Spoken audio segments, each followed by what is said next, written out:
정봉주의 정치쇼. 안녕하세요. 70억 분의 1의 사나이 마성의 중독성 대체 불가. 한번 들으면 뼛속까지 쫙 파고 들어가는 정봉주의 정치쇼. 세계에서 정치를 가장 신나게 풀어주는 봉도사 정봉주입니다. 자, 어제는 비가 왔습니다. 오늘은 날이 맑았어요. 살다 보면 비 오는 날도 있고 맑은 날도 있습니다. 비 오는 날 좌절하지 않고 맑은 날 오만하지 않으면 여러분들에게도 기회가 옵니다. 자, 짜증나시는 분 봉도사의 정치쇼 들으면서 기쁘고 즐겁고 행복한 마음으로 하루 시작해 주시기 바라겠습니다. 정치 하나도 모르는 분들 정치 고수로 만들어드리고요. 정치 고수들은 오만하지 않게 만들어드리는 정봉주의 정치쇼 103.5MHz 러브 FM. 잠시 후 우리들의 소중한 서포터스 스폰서 광고 듣고 오겠습니다.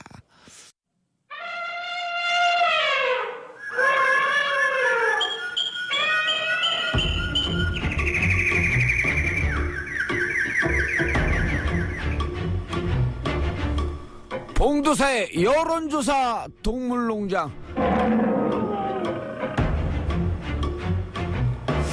자, 봉도사의 여론조사 동물농장 시작하겠습니다. 매주 한 번씩 찾아오는 여론조사 분석. 참 이게 진짜 끝내주는 방송이에요. 왜냐하면 여론조사 나오는 순간 다른 방송 같으면 채널 돌리거든. 네. 근데 여기는 여론조사를 들으려고 들어와. 정말요? 예, 아저씨 누구세요? 소개도 하기 전에 끼어들면 바로 까입니다. 자, 이번 주에 숫자에 울고 숫자에 웃었던 한 주. 5명 후보들이 결정되면서 지지율 추이가 핫하게 요동쳤는데요. 앞으로 어떻게 돼가는지 정말 궁금합니다. 정말 궁금해, 이번 주에. 막 1대1 구도로 간다 그러면서 안모 후보가 치고 올라오니까 주위에서 나한테 처음 물어봐요. 자, 오늘, 여론조사 동물농장. 함께 하실 동물들 소개하겠습니다. 아우, 재밌어. 저는 미리 말씀드리지만 저는 호랑이입니다. 어우, 하마. 예. 저희 원숭이 잡는 하마입니다. 윈지 코리아 컨설팅의 박시영입니다. 무슨 이상한 드립을 쳐. 나오자마자. 윈지 코리아 컨설팅의 박시영 부대표. 네. 자, 그리고 오늘 코끼리는, 상아 자르러 갔어요. 예. 멀리 출장 갔습니다. 그리고 이름이 누구시죠? 네, 저 시사평론하는 최영일이고요. 시사평론가 최영일. 동물을 해야 된다고 하니까 힝. 그게 뭐예요? 제가 말띠라서 그냥 말해 주세요. 말이요? 네. 예, 말 같지 초식 않아요. 동물입니다. 예. 말은 잘하시는데 말 같지는 않아. 자, 그리고 유니웅 오피니언 라이브 여론 분석 센터장. 윤이 웅이니까 곰. 네. 예. 곰 역을 맡고 있는 오피니언 라이브의 윤용입니다. 예. 오늘 이런 영광스러운 자리에 나오게 돼서 그런 이상한 드립 치지 마세요. 채널 돌아가요. 네, 열심히 해보겠습니다. 예, 제가 곰 하면 하는 사자성어가 있어요. 네. 이런 곰 같은 여우를 봤나. 사자성어가. 제주로 한번 불러보겠습니다. 예, 내부자들에 나오는 명대사죠. 예. 내부자들 하니까 한 말씀 해도 되나요? 예. 요즘에 전역 의원이 나오고 있잖아요. 외부자들이에요. 외부자들인가? 다른가요? 드립을 치세요. 외부자들은 의원이 이병헌 나오시는 씨가 외부자죠. 그래서 이제 손학규 전 대표가 이제 대선에 나왔는데 그게 이제 되기 좀 쉽지 않은 상황이었다. 왜? 이미 전역이 있는 삶이 이루어졌기 때문에 전역이 있는 삶. 죄송합니다. 죄송해야 돼요, 이건. 아재곰인데요, 아재곰. 자, 우리 전문가분들에게 이제 여론조사 분석 듣는데요. 여론조사를 잘 들으면 좋은 후보를 선택할 수 있습니다. 그리고 여론조사 언론에서 현혹시키는 거 듣지 마시고 우리 하마, 말, 곰 세 분이 하시는 얘기 들으면 정확한 정답을 얻을 수 있습니다. 여러분도 함께 참석하시고요. 참여해 주시고요. 단문 50원, 장문 100원, 샵 1035, 샵 1035로 문자 보내주시면 저희가 참여시켜드리겠습니다. 자, 이병선님, 코끼리는 어디 가셨어요? 출장 갔습니다. 정현주, 하마 제일 좋아요. 오, 하마 팬 생겼어요. 예.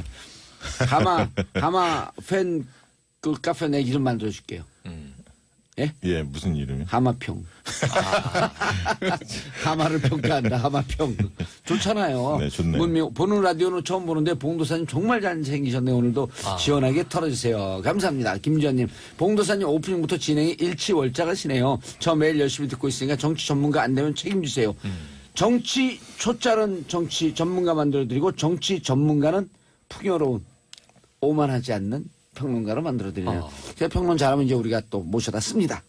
자, 샵 1035 참여해 주시기 바라겠습니다. 하만 네. 터줏대 가면 그래도 오늘 네. 제일 오래 나왔어요. 그러네요.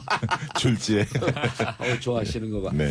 안철수와 1대1 그리고 경우에 따라서는 안철수 후보가 이기는 네. 이게 결국은 핵심이거든요. 네. 그 뭔 현상이에요? 정말 이겨요? 일단은 뭐 일주일 이 지지율 추이를 좀 볼 필요가 있는데요. 예.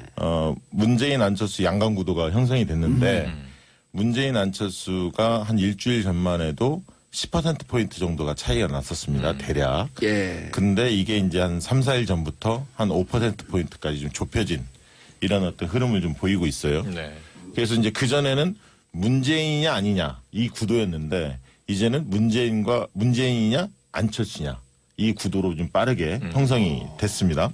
그런데 이게 과연 최근에 이제 각 진영의 분위기를 보니까 이렇게 이제 지지율이 급속하게 붙으니까 당연히 안철수 지지자들 같은 경우는 환호를 하죠. 굉장히 기대감이 형성이 됐습니다. 그런데 악재가 또 돌출이 됐습니다. 어제 그제. 그래서 이제 차떼기 논란과 그다음에 이제 조폭 뭐 이런 사진들이 공개가 되면서 좀 굉장히 긍정적인 분위기에 찬물을 끼얹는 일들이 좀 벌어지면서 고춧가루 좀 두 방울. 곤혹스러워 하는 게 조금 상황이 목도가 되고요. 예. 반면에 문재인 지지층을 보면 굉장히 당황스러워했죠. 지지율이 갑자기 확 붙으니까 이러다가 뒤집히는 거 아닌가. 전문용어로 이게 목미? 위기감이 굉장히 형성이 됐다가 어제 그제 이제 그 안철수 후보의 이 악재들이 좀 돌출이 되면서 조금은 문재인 지지층이 이제 조금은 안도하는 다시 좀 다시 해보자 이런 분위기로 좀 바뀌는 것 같습니다. 어쨌든 두 후보 간의 각축이 굉장히 재밌는 양상으로 보여집니다. 네. 저는 개인적으로 윤희용 오피니언 라이브 여론 분석 센터장 네. 오늘 처음 뵙죠. 네. 예, 만나고 싶었어요. 왜냐면 여론조사계에서는 그래도 그 한 획을 근 제일 인지도가 높은 그렇죠. 박수영의 뒤를 바짝 쫓고 있거든. 그건 아니고 윤희용 하면은 이름을 많이 알아요 사람들이. 왜냐하면 방송을 많이 하시는데 어허. 얼굴이 예. 이 브래드 피트하고 닮았어요. 브래드 네네. 곰피트? 네, 그래서 저는 여론조사계의 브래드 피트다. 예. 빵 아저씨라는 별명인데. 네. 근데 우리 저기 누구의 이름이 최영일 네네. 시사평론가는 사람들 별로 감동이 없어도 느낌도 없고 감동도 없는 얘기를 계속 하셔. 맞아요. 네. 아니 굉장히 정확하게 잘 짚으세요. 아니 그리고 얘기를 재밌게 해요. 그럼요. 근데 네. 재미는 없어. 자, 예. 저는요. 네. 주위에서 제가 사실 그 사람들 가림을 많이 해요. 맞지 않는 얘기를 하면 바로 그 쫑꼬를 줘요. 그렇죠. 이런 훌륭한 사람 만나. 네. 이렇게. 네. 그러니까 내가 훌륭한 사람이라고 하면은 자기 문제가 있는 거야. 야, 너 쓸데없는 소리 하냐? 그럼 제대로 한 거야. 요즘 와갖고 이런 전화를 몇 군데서 받았어요. 네. 투표해야 되겠다. 안 하려고 그랬는데. 그게 왜? 그랬더니, 그 문재인, 그 패닝은 문재인 된다고 생각하고 정권 유치원 문재인이라고 왔는데, 이러다 문재인 안 되는 거 아니에요? 그래서 투표해야 네. 되겠다. 그래서 여론조사 분석가들이 얘기하기 전에, 문지지층이 결집하는 거 아닌가? 이런 생각이 딱 들더라고요. 네. 저한테 전화할 정도는 무조건 결심을 해서 전화하는 거거든. 실제 그런 흐름이 있는지. 이거 궁금해요. 이것은 일단 뭐 지표상에서 사실 오래전부터 나타났던 현상들인데 그것이 예. 이제 실제로 구현될 가능성이 있는 것이죠. 뭐냐면 과거에 보면 이제 이번 선거에 반드시 투표하겠다. 우리가 얘기하는 이제 아하. 적극 투표 의향이라고 얘기하는 잠깐. 것인데 예. 돌출. 네. 돌출 지적질. 다른 데서 얘기하듯이 상투적인 목소리 죽이고 옆집 술자석에서 옆집 아저씨한테 얘기하듯이. 그러니까 이 선거는 사실은 우리가 여론조사 하는데요. 수치만 많이 얘기하잖아요. 높고 예. 낮은. 사실은 이제 그것만이 전부가 아니거든요. 거기에는 이제 의지, 스트렝스가 사실 매우 중요해요. 특히 이제 행동으로 연결되는 이제 여론일 경우에. 사실 좀 미국의 뭐 샤이 트럼프라든가. 스트렝스가 뭐예요? 강도. 투표 의지, 네, 행동으로 강도. 옮기는 강도. 수동의 명사형. 그렇죠. 영어 강사 나왔습니다. 그러니까 사실은 이 강도를 함께 고민하지 않으면 살펴보지 않으면 그게 이제 미국의 여론조사 틀린 경우라든가 왜냐하면 예. 자기들의 생존권과 관련된 문제잖아요. 왜냐하면은 이 백인 노동자들이 트럼프가 돼야지 내 일자리 지켜진다. 더 나갈 수밖에 없는 거예요. 그리고 미국의 이제 영국의 브렉시트 예. 이민자들을 막아야지 내 일자리 지켜진다. 그러니까 의지가 강할 수밖에 없는 예. 거예요. 그러니까 실제 여론은 아마도 힐러리가 더 높을 수도 있고 아니면 또 브렉시트에 반대하는 게 더 높았을 수도 있는데 의지를 가진 사람이 더 많은 거죠. 투표를 꼭 해야 되겠다라고 하는 강력한 의지를 갖는 사람이 어느 층이 더 높냐. 네. 그래서 이제 2002년 대선에서도 예. 사실 이제 그런 것들이 나타났던 것인 거예요. 그래서 이제 선거에서 이 의지를 찾아내는 건 매우 중요한 부분인데 사실 이게 쉽지는 않은 문제예요. 왜냐하면 이번 대선에 참여 투표하시겠습니까? 또 우리는 학습이 이제 투표를 안 하면 민주시민이 아닌 거잖아요. 그렇죠. 그래서 반드시 하겠다라고 이제 사실 거짓말하거나 뭐 이렇게 이제 얘기하는 경우들이 많이 있어서 어렵지만 안 나올 수도 있는. 네, 그럼에도 불구하고 실제로 보면 과거에 특히 이 젊은 층의 화법이 안 맞는 거예요. 또 이제 그때 뭐 할 거야? 반드시 투표할 거야? 가봐야 알지. 반드시 할 거지만 젊은 층들 가봐야 알지 이렇게 얘기를 하잖아요. 그런데 이번에 최근에 이제 조사 결과들을 보면 젊은 층에서 오히려 투표 의지가 높아요. 그러니까 고령층보다도. 예. 그것은 실제 의지가 강하게 드러난다는 것이고 또 이제 젊은 층들 20대 같은 경우 우리 집이랑 실제 일하는 곳이랑 학교랑 불일치도가 20대에서 제일 높거든요. 저도 이제 결혼하면서 주소를 지방에 서울로 옮겼어요. 근데 이 사전투표제도 이제 시행되잖아요. 결혼하셨어요? 네. 아니 외모는 미성년자로 보이는데. 정말 영혼 없으세요. 이거 보이는 라디오 네, 거짓말 하시면 안 돼요. 이거 왜 거짓말이에요? 내 주간인데. 그래? 우리 주간에 방송하잖아요. 야간 방송이 아니에요. 그래서 이제 이 의지를 실제 구현할 제도 장치대가 있는 상황이기 예. 때문에 그런 것을 봤을 때 실제로 최근에 어쨌든 이 위기감들을 느끼면서 정의당의 후보가 사실 늘어나야 되거든요. 예. 왜냐하면 문재인 후보라든가 이제 야당의 후보 지지가 안정적 우위에 있을 때 정의당 후보가 늘어나겠어요. 부자 쌀떡에서 인심 나는 거죠. 그런데 지금 이제 심상정 후보의 지지가 그렇게 많이 늘어나고 있지 않은 거예요. 왜냐하면 진보 강성층들이 존재함에도 불구하고 이재명 지지층의 강성층들이 사실은 심상정으로 많이 갔어야 되거든요. 안 가고 있는 것은 이제 어쨌든 그런 위기감에 일정 부분 반영되는 지표 중에 간접적인 지표 중에 위기감이 하나다. 반영되면서 그 표가 문재인에게 문재인에게 머무르는 거죠. 네, 그런 측면이 있다는 점에서 야권층 지금 다 야권이긴 합니다만 네, 그 위기감들이 일정 부분 이제 작동할 가능성이 이제 좀 있는 거죠. 문재인 충성도가 더 높고 문재인 충성도가 높은 사람들이 위기감으로 뭉칠 가능성은 더 높아졌다. 그게 높아졌다. 이렇게 네. 보셔야 합니다. 예. 그러니까 정권 교체를 선언하느냐 이렇게 예. 물어보면 60에서 63% 정도가 되게 정권 교체를 열망합니다. 그중에 제가 볼 때는 문재인 후보의 지금 지지도가 대략 40% 정도거든요. 40%. 오르고 내리고 그 정도인데 정권 교체 희망층 중에 한 15%는 안철수 후보를 지지하는 것으로 보이고요. 나머지 5%가 사실은 태도 유보층으로 좀 빠져 있는 겁니다. 그 층이 경선 후유증도 좀 있는 거고요. 아까 이재명 안희정 지지층의 일부도 있는 거고요. 아까 있던 이번 대선이 좀 뻔할 거다라고 보고 뭐 적극적으로 의사표명 안 하는 층들도 일부 있겠죠. 이 층이 과연 어떻게 움직이느냐. 그래서 다자구도에서 실질적으로 문재인 후보의 경우에는 45%를 찍을 수 있느냐 없느냐가 굉장히 중요합니다. 만약에 45%를 찍으면 양자 대결이라든가 뭐 반문연대 이런 가능성이 굉장히 없어지죠. 45% 지지율까지 올라가게 되면 양강이든 뭐든 이미 메이드 되는 상황이다. 그렇죠. 안착되는 상황이다. 네, 그렇게 볼 수 있습니다. 알겠습니다. 그러니까 사실상의 잠깐만요. 네. 문자 읽고 들어가겠습니다. 최수정 님 금요일 패널 분들 이 코너가 제일 좋습니다. 다른 코너도 좋아요. 금요일만 듣지 마시고요. 평일도 좀 들어주세요. 신예솔님, 봉도사님 타 지역에 있는 경우 대통령 선거할 때 제가 등록된 주소지로 반드시 해야 하는 거예요. 타 지역에서 투표할 수 있는 방법 좀 알려주세요. 이런 분들 때문에 우리 방송에 의미가 있는 거예요. 사전 투표하실 수 있습니다. 그렇죠. 사전 투표는 자기 주소지 아닌 데서 투표할 수 있습니다. 사전 투표 인터넷 검색해서 어떻게 알 수 아는지 보시면 지금 거주하는 지역에서 투표할 수 있습니다. 자, 박인정님, 시정일 평론가님 팬입니다. 최영일인데.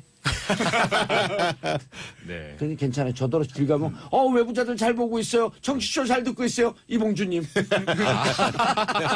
근데 그럼 뛰어 재밌네요. 그때부터 뛰어. 재밌네요. 난 마라톤은 이봉주. 네. 최영일님.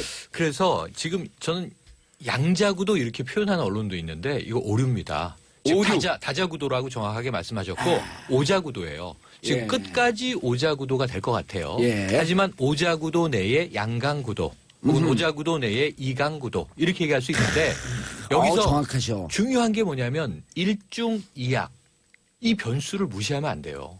결국 아까 매직 넘버 45% 말씀하실 때 이게 중요한 게 예. 결국은 누가 많이 표를 얻어 일중이약? 그러니까 이강 일중 이약인데 이강 일중이약. 일중은 여기서 일단 홍준표 후보. 예. 왜냐하면 이제 지금 뭐 7, 8% 정도 높을 땐 10%두 자리 찍느냐 못 찍느냐인데 지금 홍준표 후보가 당선 가능성보다는 사실은 이 정권이 어떻게 되든 정당은 계속 가는 거잖아요. 야당으로 가더라도 대권만 있는 게 아니라 당권도 있는 거고요. 예. 내년 지방선거 바로 있고. 또. 그렇죠. 그러니까 정치적인 이 기득권은 여러 가지가 있는 거예요. 그러니까 어떤 노림수를 두냐에 따라서 완주해야 한다. 그리고 가능하면 15% 이상을 득표해야 한다. 예. 왜냐하면 선거 보전을 이 비용을 다 보전받아야 되는 거죠. 최소한 절반이라도 보전받으려면 두 자릿수 10%를 얻어야 한다. 그래서 저는 이 양강구도에서 한 가지만 정리해 드릴게요. 지금 지지층 얘기를 하고 계신데 문재인 후보 지지층은 견고한데 확장성의 한계를 어떻게 뛰어넘느냐. 이게 지금 숙제고 앞으로 남은 32일 동안. 예. 그럼 안철수 후보 쪽의 문제 뭐냐면 지금 거품이냐 질소냐 보조타이오냐 여러 가지 이제 이 설왕설래 공방이 있습니다만 결국 유연성은 좋아요. 예. 이게 탄력이 좋다. 이렇게 볼 수 있어요. 탄성은 좋구나. 네. 그러니까 지금 밀집도가 막 생기고 있는데 예. 빠져나갈 위험성도 있는 것이 스펙트럼이 너무 넓어요. 아까 이야기하신 정권 교체를 열망하는 중도 혹은 일부 중도 진보 지지층부터 범보수 진영까지 넘나들고 예. 있다 보니까 한쪽이 몰리면 한쪽이 이탈할 가능성이 항상 있는 거예요. 예. 만약에 정권 교체를 강조하자니 보수층이 빠질 수 있고 아하. 그럼 최근에 어제 얘기한 것처럼 사드 배치 필요하죠 얘기하니까 그럼 진보 진영에선 뭐지 또 이런 이제 물음표가 아하. 생기고 자, 이것을 탄성, 어떻게 다 유연성은 좋지만 밀집도에서 떨어지는데 이 밀집도를 어떻게 만들 것이냐가 네. 안철수 쪽의 관건. 그러니까 이 자, 문재인과 그다음에 안철수의 문재인 쪽은 강단점이 정확하게 예, 반대로 교차합니다. 그러니까 서로 시소 게임을 하는 그렇죠. 거죠.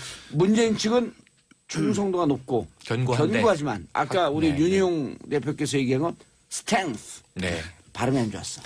자, 저 이제 좋지만 확장성을 어떻게 할 것이냐. 그렇죠.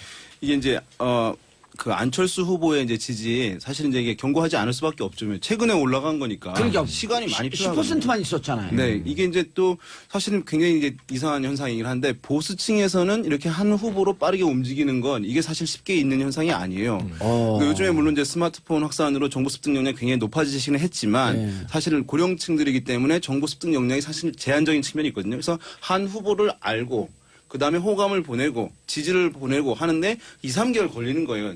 젊은 층 같은 경우는 이제 하루아침에 누구 띄우고 가라앉히고 하는 것들이 쉬운 건데 고령층들은 사실 시간이 걸리는데 지금 보면 이게 이제 없는 현상이 지금 나타나고 있는 것이 후보를 막 갈아타면서 바꾸고 타면서 이제 여론조사하면서 이런 현상 잘 안 봤어요? 보수층들이 이렇게 빨리 움직이는 경우는 없죠. 근데 그런 걸 봤을 때는 이제 안철수 후보에 대한 열성적 지지로 갔다기보다는 어쨌든 이 보수층에서의 문재인 후보에 대한 견제 정서가 오랫동안 학습되어 온 것, 많이 학습되었던 거죠. 지난 대선부터. 그러니까 어떤 문재인에 대해서 막아야 되는 것은 이제 1차 바리케이트를 사실은 안희정 후보로 친 거예요. 그럼 무너진 겁니다. 그러니까 다시 이제 2차 바리케이트를 안철수라고 하는 대안을 통해 가지고 구현하려고 하는 것이거든요. 근데 이 사람들 상당히 사실은 왜 홍준표나 유승민한테 안 가냐. 이미 연습을 이 사람들도 오랫동안 했어요. 반기문도 사실 내부자는 아니잖아요. 그러니까 오랫동안 내부에 있는 어떤 정치인을 지지해야 하는데 대선에서 그런 연습을 이제 아닌 사람을 지지한 연습을 오랫동안 해오다 보니까 지금도 마음이 편한 거고 그것이 이제 지금 뚜렷이 나타나는 건데 그런 면에서 이제 안철수 후보에 대한 지지는 열성적 지지가 아니고 이것이 견고하지 않은 측면이 있는데 그런데 이게 최종 종착지가 될 가능성이 높은 거예요. 왜냐하면 이후에 어디 갈 데가 없는 거니까. 여기가 무너지는 건 아니니까. 알겠습니다. 자, 우리 하마로 넘어가기 전에 윤희용 대표님. 네. 강원도 어디래요? 저 강원도 원주 출신입니다. 예, 한마디 몇 더. 마디 듣고 고향을 찝잖아요. 대단하신데요. 예. 대단하신데요. 예. 와. 그 하마. 몇 가지 말씀을 좀 드리면 45% 굉장히 중요하다. 다자구대 그 말씀 드렸는데 2007년 대선에서 이명박 후보가 당시 얻었던 득표율이 48%였습니다. 어마어마하게 이명박 대세론이 있었던 시기입니다. 있었음에도 불구하고 실질적으로 48%. 예, 그거는 그래서- 지난 2012년 문재인 후보가 떨어지면서 얻었던 득표와 예, 똑같다. 맞습니다. 48%였는데 45% 굉장히 중요하다 말씀 다시 한번 드리고 두 번째는 예.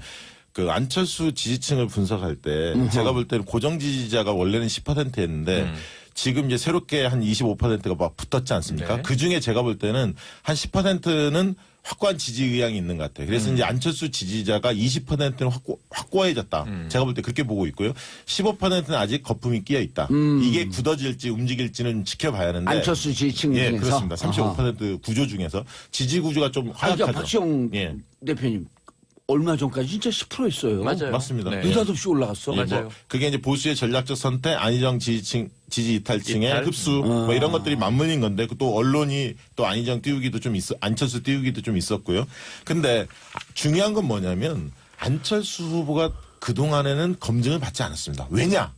유력 후보가 아니었어요. 그러니까 그동안에는 중심이 문재인이었거든요. 예. 그다음에 반기문이었고. 모든 왜냐? 선거가 유력 문- 후보니까요. 그렇죠. 모든 선거가 그렇죠. 문재인이냐 아니냐 구도로 그렇습니다. 갔었잖아요. 근데 지금은 이제 달라진 거죠. 어허. 그러니까 이제는 안철수 후보에 대해서 검증의 칼날이 가해질 겁니다. 그리고 그동안에 문재인 때리기에 올인했는데 모든 정당 모든 후보들이 이제는 홍준표 후보의 경우에도 문재인도 때리지만 안철수 때리기 시작합니다. 수밖에 없지. 협공 국면이 가는 거죠. 홍준표나 문재인 양측에서 이제 안철수로 칼을 들이댈 예. 겁니다. 그래서 이 검증 국면, 특히 이제 최근에 검증 쏟아졌던 국면. 차떼기 이 논란은 굉장히 아프죠. 왜냐하면 경선이 굉장히 국민의당 흥행을 했는데 이 부분이 터지면서 차떼기 논란이 박시영 터지면서 하마. princip이 우리 방송 듣는 분들 중에 차떼기 모르는 분들 계세요. 그런가요? 차떼기가 뭔지 설명해야지. 차떼기 뭐지? 아니 정치 전문가들도 잘 몰라요. 왜냐면 네, 우리는 맞아요. 정치 속에서 20년, 30년 살았기 때문에 차떼기 하면은 2007년. 네. 그다음에 차떼기 하면 2002년 돈. 2002년. 예, 그다음에 신원 나르기 하면 2007년. 그러니까 딱딱 이거 나오는데 다른 겁니다. 예. 차떼기 구분해야 되는 게 2002년 차떼기는 돈. 차에다가 현금 박스를 싣고 예. 선거 때 돈을 뿌렸다는 얘기고요. 그리고 지금 박시영 이건 안 되는 대표가 거고. 얘기하는 차떼기는 지금 렌터카를 이용해서 예. 17대인가요? 이용해서 실어 날른 거죠. 운전사하고 경선 렌터카 현장에. 비용을 대고. 근데 더 이게 누가 됐어요 그 병을? 그 돈을 이제 국민의당 관계자가 된 것으로 지금까지는 파악이 되고 그 있습니다. 사람들이 누굴 찍은지 모르지만 어쨌든 국민의당 선거를 깨끗하고 누구나 참여할 수 있는 공정한 선거를 하자 그러는데 실제로는 유권자들의 실어날랐다. 네, 그게 이제 불법이 아니에요. 불법이죠. 어허. 전남에서도 일어났고 지금 비슷한 사례가 부산에서도 발견이 됐는데 문제는 이 조폭 사진 논란이 있었지 않습니까? 예. 안철수 후보가 조폭으로 보이는 사람들하고 사진을 같이 찍었다. 이게 전북에서. 논란이었는데 어허. 그 중에 한 분이 렌터카 사장이다. 그래서 이 부분이 그 조폭과 렌터카 지금 실어 날리는 것과 연관성이 있는 거 아니냐 해서 이 의혹이 일파만파 좀 퍼지는 상황입니다. 그래서 이 부분이 과연 어떻게 입증이 될지 검증의 한 이 부분이 장면이다, 그게. 있고요. 예. 두 번째는 이 홍준표 지사가 10일 이후는 말이 이제 트일 겁니다. 지금까지는 뭐냐면 9일까지는 지금 공무원 신분이에요. 왜냐하면 지사직을 사퇴하지 그렇죠. 않았기 때문에 예. 이게 도를 지나친 발언을 하면 선거법으로 이 저쪽이 받습니다. 아, 그 지금 홍 반장이 무건 수행 중에 아니, 발언을 하시지만 도를 넘지는 않죠. 아하. 수위 조절을 네, 수위 하죠. 조절을 하는 겁니다. 그런데 최근에 재밌는 현상이 뭐였냐면 얼마 전에 JTBC 그 손석희 앵커와 인터뷰가 화제가 됐었죠. 화제가 됐죠. 거기 출연하셔서 상당히 태도가 그렇게 좋게 보여지지는 않았습니다. 국민 반말도 다수가 하고. 본다면. 그럼요. 그러나 이걸 잘 보셔야 하는 게 국민 다수는 그렇게 봤을지 몰라도 보수 진영은 통쾌하다고 생각을 하고 있어요. 결집을 하고 있습니다. 왜 손석희 앵커가 진행하는 프로그램이 사실은 태블릿 PC 네. 이 국정농단에 이 밝혀지는 계기를 주어졌던 이 부분을 특정 보도하지 않았습니까? 그러니까 태극기 집회에서는 상당히 공격을 받은 인물이었죠. 예. 그렇죠. 그렇기 손석희 때문에 앵커가. 그 부분에 대해서 각을 세웠기 때문에 결집의 가능성도 있다. 저는 그렇게 좀 보여요. 알겠습니다. 자, 우리끼리 얘기하면요. 네. 불통의 방송이 됩니다. 그렇죠. 소통하는 방송. 단문 50원, 장문 100원, 샵 1035, 샵 1035로 유료 문자 보내주시기 바라겠습니다. 자, 이정현님 사전투표율은 5월 4일, 5일입니다. 집단지성이 이렇게 놀라운 거예요. 아까 어떤 그러네요. 분이 이 투표 어떻게 해야 됩니까? 네네. 바로 이 답이 와. 사전투표율은 5월 4일, 5일입니다. 어떤 후보라도 제대로 검증해서 나중에 대통령이 검찰에 출두한 일이 다시는 없었으면 좋겠습니다. 이분 성함은 대통령 메시지다 이거는. 성함은 정치인이신데요. 예, 네. 아 그러네 성함은 한때 이정현. 여당 대표셨던. 예. 네. 이런 분들이 국회의원이고 이런 분들이 대통령이에요. 그래서 대한민국 헌법 1조 2항 모든 권력은 국민으로부터 나온다. 그렇습니다. 자, 모든 방송은 국민으로부터 나오는 청취자로부터 나오는 정봉주의 정치쇼. 성낙준님 후보자 간의 정책으로 평가받아야지 서로 헐뜯고 비방하는 후보는 국민들이 결코 찍지 않을 겁니다. 헐뜯고 비방하는 것도 정치의 일부라고 생각하고 좀 그것도 검증의 한 부분 아니에요? 잘 봐주시기 바라고요. 강매님 요즘 언론에서 특정 후보 띄우기가 있다는데 어떻게들 생각하시는지 이 주제는 우리가 반드시 말씀드리겠습니다. 샵 1035 문자 보내주시기 바라겠습니다. 네, 지금 성낙주님 말씀이 저는 확 와닿는데요. 예. 자, 이게 너무 네거티브로 흐르니까 예. 30일밖에 안 남았는데 그럼 예. 문재인의 공약은 뭐냐? 정책은 뭐냐? 어제 전화 받았어요. 어떤 안철수의 분한테. 공약과 정책은 뭐냐? 어떤 분한테 전화 받았어요. 네. 방송에서 네거티브 하는데 네거티브가 뭐예요? 그냥 흑색 선전이라고 하죠. 그렇죠. 예, 우리말로. 그런 얘기 해줘야 네네. 돼요. 흑색 선전. 예. 네거티브는 이제 부정적이라는 의미고 그 사실은 반대가 근데 흑색 포지티브. 선전하고 약간 다르죠. 흑색 틀리죠. 선전하면 네. 없는 사실을 가지고 하는 것 같고 가짜 네거티브는 뉴스. 진짜 내용이 있음에도 불구하고 그런 것과 가짜도 섞여 있는 거죠. 그렇죠. 네. 예. 흑색은 극대화 가짜고. 하는. 가짜고. 예. 그런데 이게 이번에 30일이 짧잖아요. 지금 32일이 짧다 보니까 네거티브라고 말씀드렸지만 예. 흑색 선전 혹은 이 검증 예. 이게 경계가 동전의 애매하죠. 양면이에요. 동전의 애매하죠. 양면이에요. 예. 그러니까 이게 우리 후보를 공격하는 느낌으로 받아보면 네거티브라고 생각을 하고 상대 후보 쪽에서는 이걸 또 검증이라고 얘기합니다. 그 안에 가짜 뉴스가 확인되지 않고 뒤섞여 있는 상황에서는 이 검증되지 않고 시간 흘러갈 텐데 예. 제가 어제도 그런 생각을 했는데요. 나쁜 소식, 나쁜 뉴스는 100배 이상 빨라요.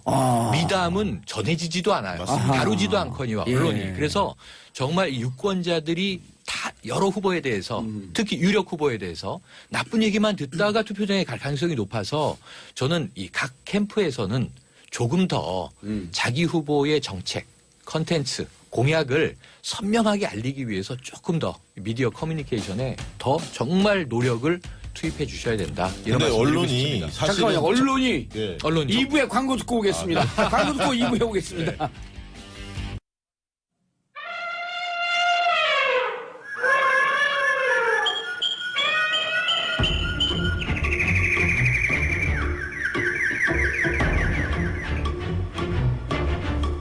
봉도사의 여론조사 동물농장.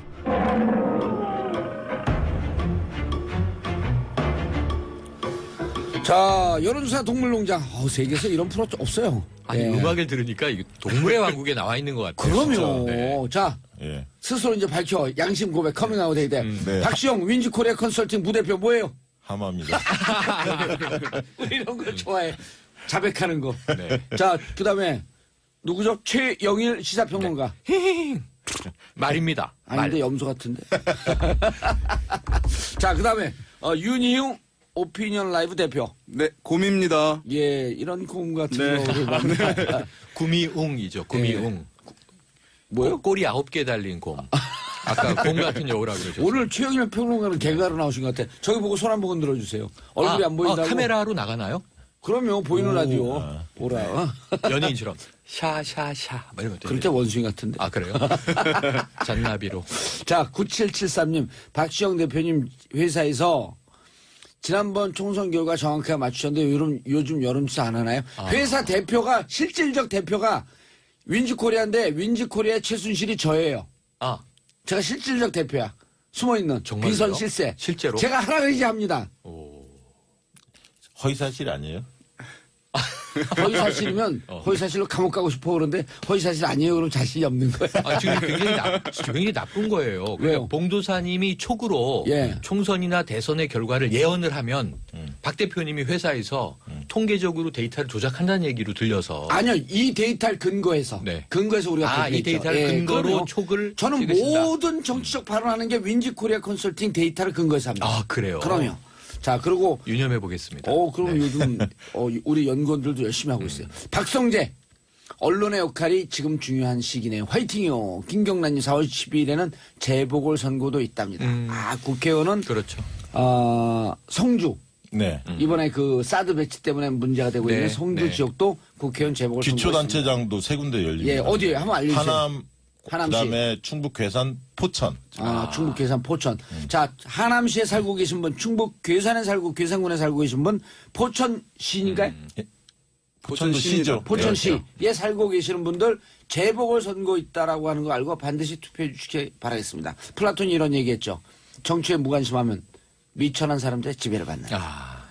김지현님, 제 주변에 대선이 황금연이라고 해외여행 알아보는 분들 많던데 그러지 말고 우리 아이들을 위해서는 꼭 투표합시다. 아니요, 여행 가도 괜찮습니다. 다만 사전 투표하고 가세요. 근데 이게 사전 투표일이 예. 연휴 안에 5월 4일, 5일이어서 어린이날이 끼어 있습니다. 그래서 어린이들한테 자기 자녀들한테 부끄럽지 않도록 사전 투표 하시고 그날 이렇게 휴가를 연휴를 즐겼으면 좋겠습니다. 자녀들 손잡고 네, 투표장. 투표하러 가시면 네. 아이들에게 앞으로 20년 동안 민주주의 교육하는 겁니다. 네. 좋은 나라 만드는 지름길. 그러니까 이게 자녀들 손잡고 투표장으로. 가장 불안한 대목인데요. 5월 1일 우리가 노동절이라고 하죠. 이 근로자의 날 휴무부터 직장인만 쉽니다. 예.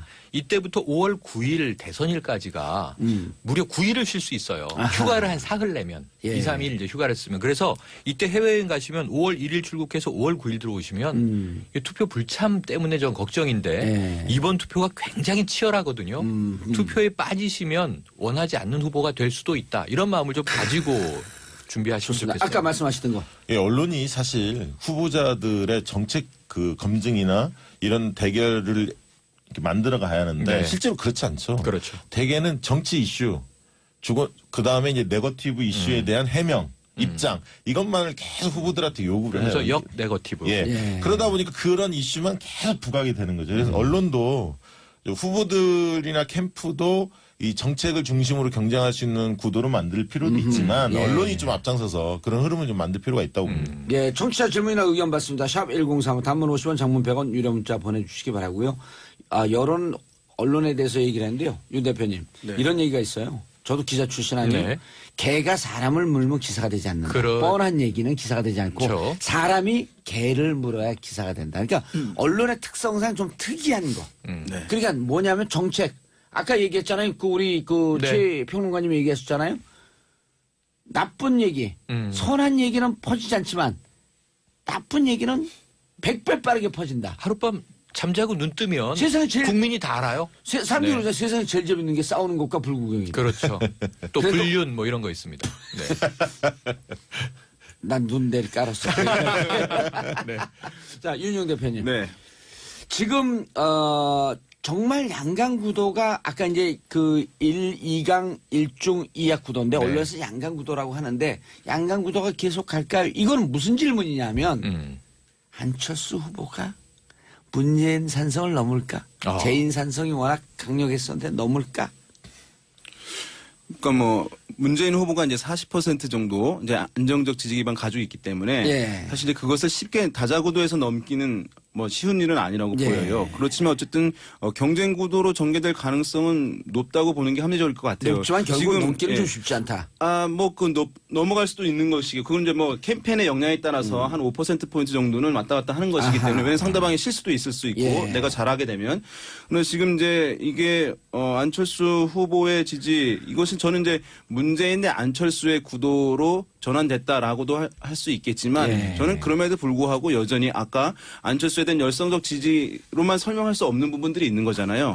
그래서 여전히 문재인 대 문재인 아님의 대결인 거예요. 예. 그러니까 이건 그래서 안철수 후보에 대한 이제 네거티브든 아니면 여러 가지 검증 공사가 강화되긴 하겠지만 그것이 지지가 안철수 후보이기 때문에 지지하는 측면 외에 문재인 후보에 대한 견제 때문에 문재인 아님을 지지하고 있는 부분도 상당히 크기 때문에 이것이 이제 어떤 네거티브의 강도의 수준에 맞춰서 효과나 타격을 바로 주기는 저는 제한적일 가능성도 높다고 보여요. 예. 왜냐하면 그것은 안철수기 때문에 지지하는 게 아니라 문재인에 대한 견제 때문에 지지하는 문재인 것이기 때문에 아님이기 때문에. 아님이기 때문에 그래서 그 부분에서 이제 양강구도 이게 어떻게 갈지는 확실히 볼 수는 없지만 이것이 안철수가 지지 강도 약하긴 하지만 뭐 빠르게 뭐 빠지거나 이럴 가능성도 사실 그렇게 높게 보는 것은 약간 합리적이지 않은 측면이 있다. 예. 자, 이제 세 분이 다 네. 다자구도다. 자꾸만 양강구도라고 네네네. 얘기하지 마라. 다만 2강 1중 2약 구도다. 라고 하는데, 이제 네. 사람들이 이런 헷갈리는 게 있는 거예요. 언론에서는 자꾸만 1대1로 갔을 때 안철수가 문제를 네. 뛰어넘는 여론조사 나오니까 네. 이게 정말 1대1로 갈 수 있는 거야? 1대1로 가면 이겨? 그건 저는 여론조사를 인용하는 언론이 예. 자꾸 양자 구도화하고 있다. 이것도 프레임이다. 객관적 네, 문제가 있다고 객관적 봐요. 사실이 아니라 본인들의 의도를 노출시키는 거라고 볼 수 있다. 아니, 그게 뭐 정치적인 의도든 예. 아니면 아까 말씀하신 대로 그래야 재밌으니까 뭐든지 챔피언과 도전자가 막상막하로 치열해야 경기라는 게 재밌잖아요. 예. 그러니까 언론은 재밌고 관심이 자꾸 몰려서 주목도가 높아져야 뭐 그냥 속칭 장사가 되는 거 아닙니까? 그렇죠. 그럴 수 있어요. 그런데 문제는 뭐냐, 우리가 다자구도를 전제로 보면 여기서 반지의 제왕을 이 영화를 제가 자꾸 강조하고 싶은 것이 이 안에 골룸이라는 캐릭터가 있어요. 예. 근데 이 안에는 선과 악이 공존하는 이 다중인격 캐릭터예요. 그런데 왜 일중과 이악을 우리가 주시해서 봐야 되냐면 지금 심상정 후보는 독야청청 유일한 진보정당 진보 후보입니다. 그런데 유승민 후보가 약에 들어있고 홍준표 후보가 중에 들어있잖아요. 연대할 건지 말 건지 아직도 오리무중 아닙니까? 그래서 끝까지 완주할 것 같은 분위기인데 현재는.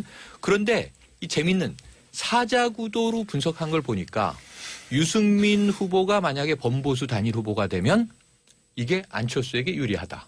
또는 홍준표 후보가 범보수를 묶어서 결집시켜서 단일 후보가 되면 문재인에게 유리하다. 이런 얘기들이 일부 나왔는데 왜 네. 그러냐? 왜 그러냐를 보면 보수층이 이 당락과 집권과 상관없이 자신들의 정체성을 강하게 표출하면 야당 생활을 하더라도 대권 이후에 우리는 이 정당으로서의 예. 정치 집단으로서의 정체성을 밀고 갈 거야. 우린 독자적으로 존재하는 거야. 어느 후보에게 묻어서 가지 않아라고 강성 결집을 하는 순간 예. 여러 가지 변수로 작용을 하게 된단 말이에요. 요 대목도 중요한 관전 포인트가 됩니다. 알겠습니다. 자, 우리 전문가 하마 넘어가기 전에 1358님 봉도사님 저는 괴산군수 사전투표로 이번 주 토요일 갑니다. 그 봉도사님도 언제 괴산 한번 놀러 오세요.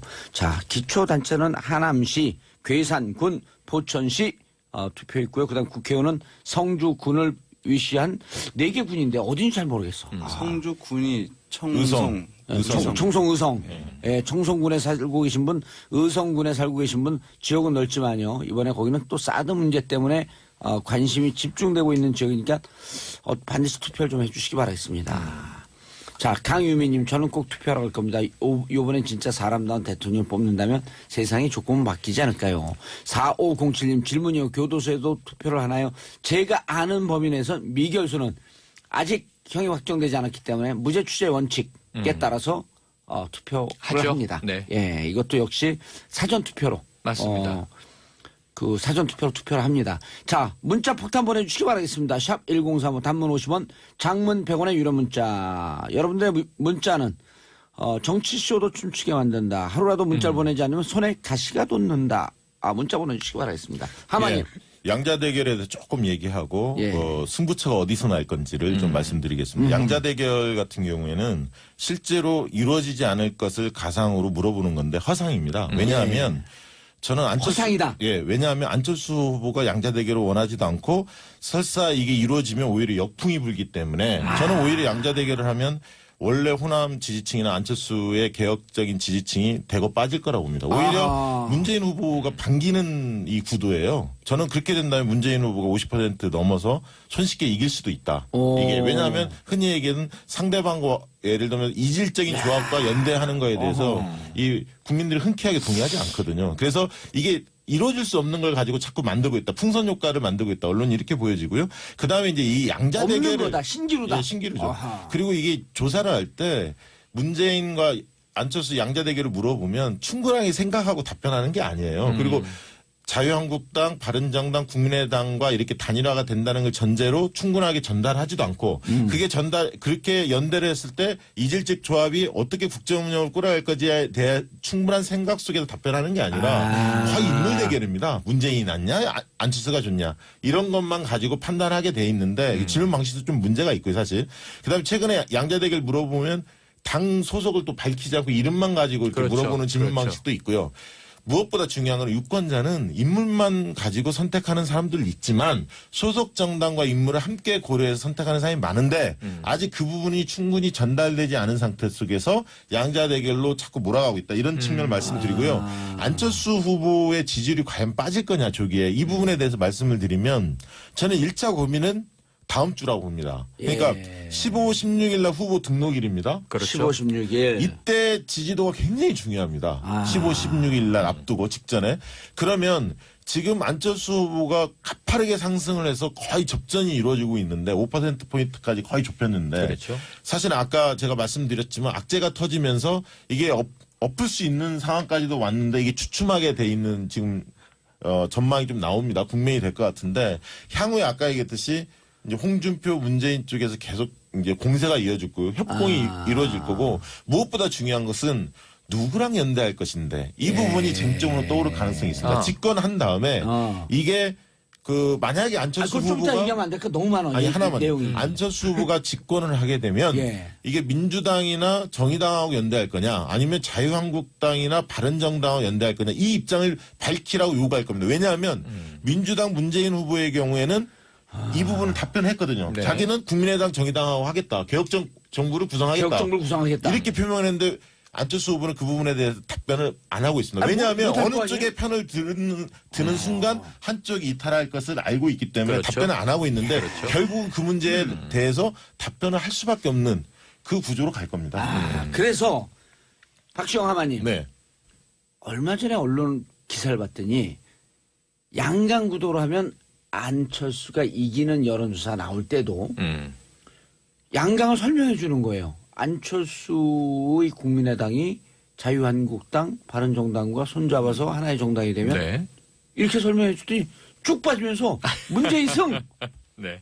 그래서 지금 박시영 부대표가 얘기하는 게 설득력이 좀 있네. 설명을 해주면 그리고 나중에 끝나고 난 다음에 자유한국당하고 손잡고 적폐 청산 대상인데 거기하고 손잡고 연합정부 구성할 거예요? 이렇게 하는 순간 네. 호남 세력은 다 빠질 거 아니에요. 촛불 세력 다 빠지고. 자, 저는 이제 이 정치적으로 객관과 중립을 유지하는 평론가지만 여기서 이제 근데 눈빛이 왼쪽으로 가 있어. 안철수 후보 쪽을 조금 말씀을 해드리죠. 뭐냐면 강력한 워딩이 하나 있었는데 안철수 쪽. 네, 정치인들과 정치공학적인 연대는 없다. 불살라버렸다 이런 표현을 썼어요. 우리 유권자들이 기억력 좋습니다. 이게 30여일 동안 이걸 뒤집을 수는 없어요. 그 순간 저는 대권 후보로서의 자격에 상당한 치명적인 상처를 입어요. 그래서 정치공학적인 연대가 없다 함은 당대당 연대라든가 합당은 시간도 불가능하거니와 선거연대나 단일화는 없다라는 걸 의미하고 국민에 의한 연대만 있다예요. 이건 뭐냐면 알아서 저에게 몰표를 주셔야 문재인 후보가 대통령이 되지 않고 제가 될 수 있습니다라는 시그널이잖아요. 그러니까 이거는 명확하기 때문에 당대당 연대 가능성은 없는 거로 보고 저는 오자구도가 끝까지 간다. 끝까지 간다. 누구도 중도 사퇴하지 않고 완주한다라고 이제 전제를 하고 있습니다. 윤영 대표님. 그러니까 이제 국민의당 또 안철수 후보 입장에서 이제 뭐 여러 가지 이제 앞으로 이 지지가 이제 조정이 될 가능성도 있긴 한데 저는 이제 이런 측면을 봐요. 이제 그 연대와 관련한 부분들이 이제 기술적으로 괴롭힘을 이제 줄 텐데 가령 이제 뭐 김종인 전 대표 등과 이제 연대를 이제 할 수도 있잖아요. 만약에 뭐 어떻게 될지 모르겠습니다만. 그건 뭐 무소속이니까. 그런데 이제 뭐 문재인 후보에 대한 이제 공세 카드로서는 굉장히 어떤 효과적일 수 있기 때문에 모양새를 갖춰서 같이 할 가능성이 있을 수 있는데 그런데 이 스피커 관리들을 이제 안철수 후보 측에서 못하게 되는 상황이 발생할 수 있을 거예요. 만약에 지멋대로 얘기해버린다. 자유한국당 뭐 다른 세력과 같이 해야지 통합정부 하려면 어디 배제할 수 없고 이런 얘기들이 있게 되면 이제 타격을 줄 가능성이 이제 있을 수 있겠고 그런데 이제 타격을 준다는 게 안철수에게 부정적인 타격을 주면서 지지율이 같이 빠질 수 있다. 함께하는 세력들이 어떤 이제 보수 세력과 연대한다라고 하는 것들이 이제 메시지 관리들이 잘 안 될 경우에 그 다음에 이제 이것이 지금 현재는 지지율이 견고하지 못하기 때문에 그러나 제가 봤을 때는 나중에 그 본선 통과해가지고 가게 되면 견고해지거든요. 사람들이 난 이제 안철수를 지지해라고 하게 되면 그 다음에는 어떤 약간 좀 불합리하거나 이제 만족스럽지 않은 행보를 하더라도 잘 안 빠지게 됩니다. 그렇기 때문에 그때 가서 문재인과 메워지지 않는 갭이 있다라고 했을 때는 바른정당 등과의 시도를 할 가능성. 여전히 전 열려 있다고 보여요. 바른정당 지금은 못하는 거죠. 지금은 왜냐하면 지지층이 굳어있지 않기 때문에 한 가지만 더. 그래서 이제 안철수 입장에서는 이 프레임을 벗어나야 되는 거기 때문에 최근에 얘기하고 있는 것이 혁신과 반혁신이다. 난 이제 혁신이다. 다른 사람은 반혁신. 나는 미래다. 다른 사람은 과거다. 나는 새로운 것이다. 다른 사람은 낡은 거다. 이 프레임을 밀고 있는 거예요. 예. 이것이 만약 대중적으로 어필하게 되면 어쨌든 약간 벗어나면서 좀 탄력을 더 받을 수 있는 것이고 예. 이것이 이제 호응을 잘 얻지 못하면 계속 그것에 이제 시달릴 가능성이 있는 거죠. 알겠습니다. 자, 박미선님, 응암동에서 753번 버스 탔는데 봉도사님 정치쇼 나오고 있네요. 반가워서 문자하세요. 자, 753번 응암동 버스 타고 있는 분들 하나, 둘, 셋 하면은 와! 그 소리 환호 한번 보내주시기 바라겠습니다. 하나, 둘, 셋! 여기까지 들려요.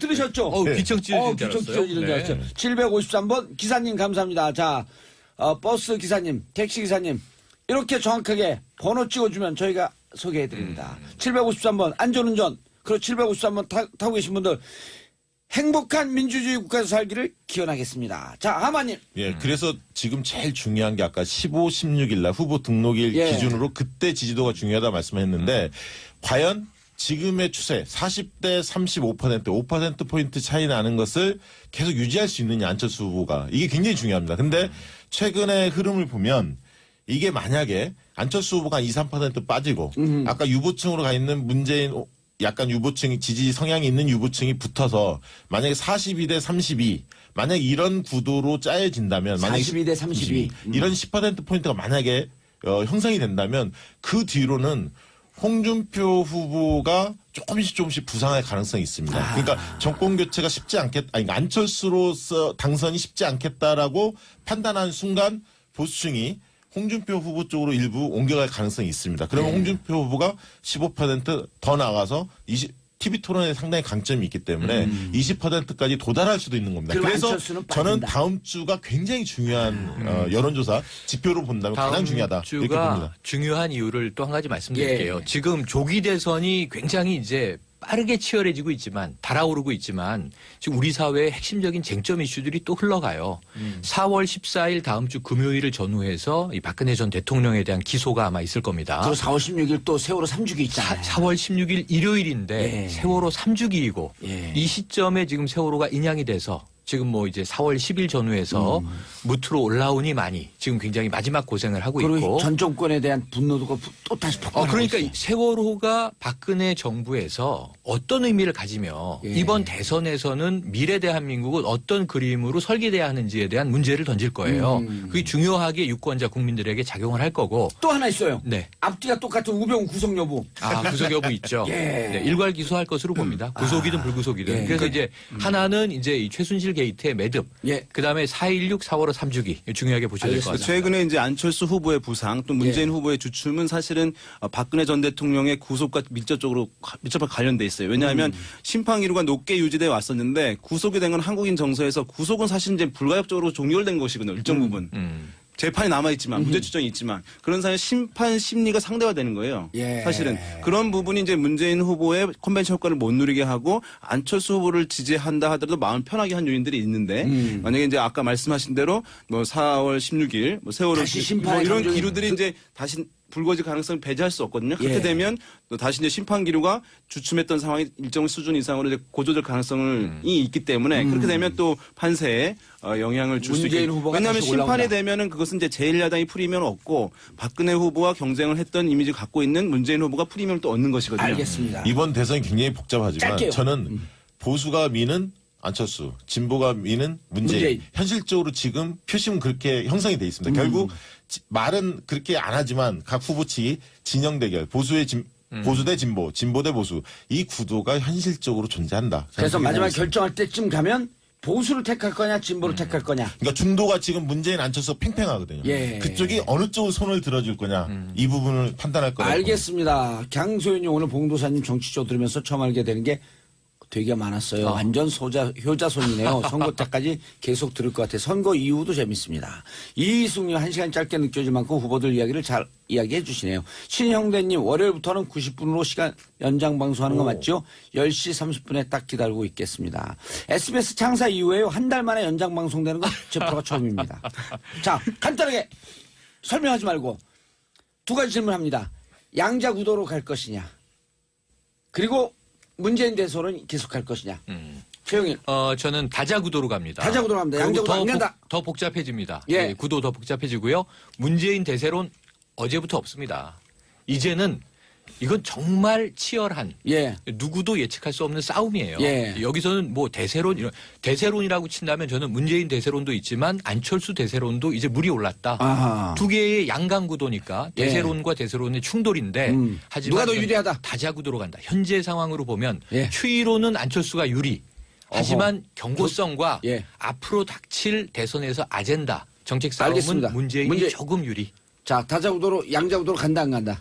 간단하게. 양자구도 예, 가지 시간 않죠. 없습니다. 다자구도죠. 다자구도. 네, 자, 그렇습니다. 문재인이 그러니까 대세론 아니어도 결국 논리. 문재인이 유리하다 안 하다? 문재인이 60% 정도로 유리하다고 보고요. 예. 안철수의 가능성 한 40%, 문재인의 승리 가능성 60% 이렇게 보고 있습니다. 아, 알겠습니다. 우리 퍼센테이지 좋아요. 저는 뭐 어쨌든 뭐 이것이 이제 양자 대결로 갈 가능성은 거의 없고요. 예. 그러나 이제 부분적인 단일화는 있을 수 있다. 보수 같은 경우 단일화 가능하다 예, 보고요. 예. 어쨌든 지금 안정성은 높으니까 문재인 예. 후보가. 그러나 이제 가능성이 안철수는 문재인 아님이기 때문에 그것도 예. 이제 금방 빠지거나 하지는 않는다 이렇게 보겠습니다. 다만 문재인의 가능성이 안정성- 더 높다. 몇 지금 프로- 몇 현재로서는 뭐 아까 우리 박지원 대표님 말씀하신 수준 6대4 정도는 61대 현재- 39 좀 변형이 있어. 우세한 이제 상황이라고 봐야죠. 65대 지금. 35. 네, 알겠습니다. 예, 저만 65대 35. 저만 5대 5네요. 알겠습니다. 자, 안하영 영양사 대우해주는 대통령 뽑으려 저희 직장 다 계약직입니다. 4.14님 시간 짧다고 생각했는데 월요일부터 10시 30분 기대하겠습니다. 자, 오늘 함께 하신 여론조사 동물농장 이분들 이름이 어디 갔어? 박시영 윈즈코리아 부대표 하마 윤희영 오피니언 라이브 여론분석센터장 뭐였었죠? 곰. 자, 최영일 시사평론가 말. 네. 그리고 저는 여론조사 동물농장의 호랑이였습니다. 자, 저는 내일 11시에 다시 뵙겠습니다. 정봉주의 정치쇼 마치겠습니다. 네. See you later. 감사합니다. 감사합니다. 와.